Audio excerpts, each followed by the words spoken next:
Hi everyone, welcome to Susie Say That. Today's topic is a question. Where does God go?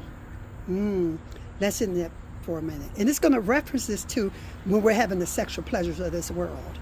I'm not talking to the world because the world does what it wants to do. I've been in the world before and I did what I wanted to do. I've had my share of sexual pleasures in the world that got me nowhere. But however, I'm talking about those of us that say we follow the Christ, say that we're in the church and we follow the Christ and we constantly have sexual pleasures outside of God.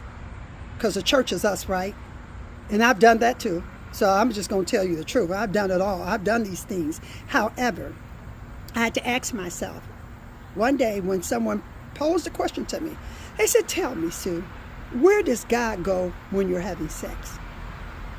And I said, that's loaded. That's heavy. Where does he go? And then I started thinking about all those scriptures. And they said, just think about it. And we'll talk about it the next time we meet. And I said, okay. But during that week, I started to really think about that. Where does God go? Where do you go, God?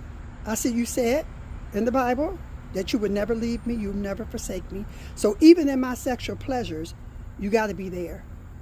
This is heavy, you all. Because so many of us have allowed the world to dictate what sex really means and what sex is. Yeah, sex is pleasure, and it should be. God created sex so that we can have babies and your husband can pleasure himself with you. You can pleasure yourself and you can have babies. And we've missed out on all that. Oh my gosh, the sexual perversion of the world is it's just on another level. However, I'm not talking about the world right now because I've been part of the world and I told you before I've had my share. However, I'm talking to those that say I am a follower of the Christ. Where does that God come and play at that? You say God understands my heart. I used to say that all the time too. God understands my heart. He did. He knew that I didn't have no rule over my flesh. He knew that I let my flesh do whatever it wanted to. If it thought about what I want to do, it eventually had to go do what I was thinking that I wanted to do.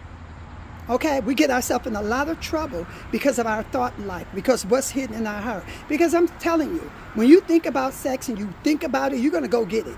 Somebody's going to bring it to you or you're going to go get it because that's what your thought process is. We got to change the way we think. And what is God saying really about sex?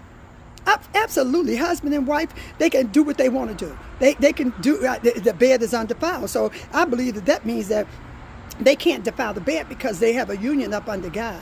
They're in a covenant. All three people are in a covenant. Now, when you start going outside of that covenant, that's a whole different story. But I can tell you this. Having sex means what to you? And what part does God play in that? Where is God at in your sexual